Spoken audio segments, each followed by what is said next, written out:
College days నుంచి వారిద్దరూ ప్రేమించుకుంటున్నారు. పెద్దలు ఒప్పుకోకపోవడంతో ప్రేమించిన యువత కోసం కన్నవాళ్లను అయిన వాళ్ళను పుట్టిన ఊరిని వదులుకొని వచ్చేశాడు. లవర్ను పెళ్లి చేసుకొని మరో చోట కాపురం పెట్టాడు. తన చదువుకు తగిన ఉద్యోగం రాకపోవడంతో ఆటో నడుపుతున్నారు. వీరి సంసారం 3 పువ్వులు 6 కాయలుగా సాగిపోతోంది. పెద్దలు కూడా పంతాలు వీడి కలిసిపోయారు. అంతా సవ్యంగా జరిగితే ఇలా వార్తల్లో నిలిచేవారు కాదు ఈ జంట. కానీ ప్రాణంగా ప్రేమించిన భార్య భర్తను మోసగించడం స్టార్ట్ చేసింది. పరాయి పురుషుడు మోజులో పడి కట్టుకున్న వాడిని కళ్ళు కప్పుతూ భర్త ఇంటి నుంచి బయటకు వెళ్ళగానే ప్రియుడితో రాసలీలలు ప్రారంభించేది. కానీ భార్య వ్యవహారం భర్తకు తెలిసి నిలదీసేసరికి ప్రియుడితో కలిసి భర్తను హతమార్చింది. ఈ ఘటన కర్ణాటకలోని బెంగళూరులో చోటు చేసుకుంది.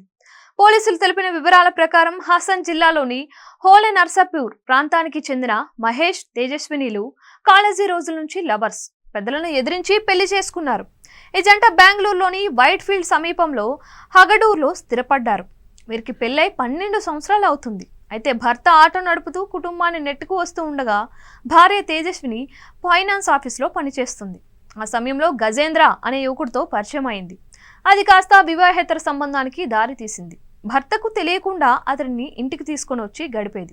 అలాగే ఆమె కూడా ఉద్యోగం పేరుతో గంటలు బయట గడిపేది. దీంతో భర్త మహేష్ కు అనుమానం ఏర్పడింది.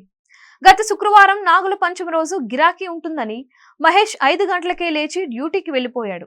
భర్త బయటకు వెళ్లడంతో గజేంద్రను ఇంటికి రప్పించుకొని రొమాన్స్ స్టార్ట్ చేసింది తేజస్విని. అంతలో ఇంటికి వచ్చాడు భర్త మహేష్. ఇద్దరు అడ్డంగా దొరికిపోయారు.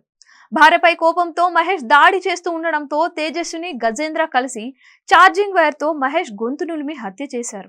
అనంతరం కుటుంబ సభ్యులకు సమాచారం అందించారు.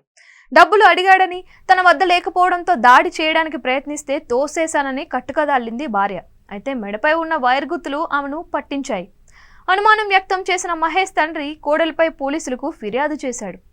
కేసు నమోదు చేసిన పోలీసులు తనదైన స్టైల్లో విచారించేసరికి నిజం వెల్లగక్కింది తేజస్విని. తల్లి జైల్లో ఉండటం, తండ్రి హత్యకు గురి కావడంతో వీరి పిల్లలు అనాథలు అయ్యారు.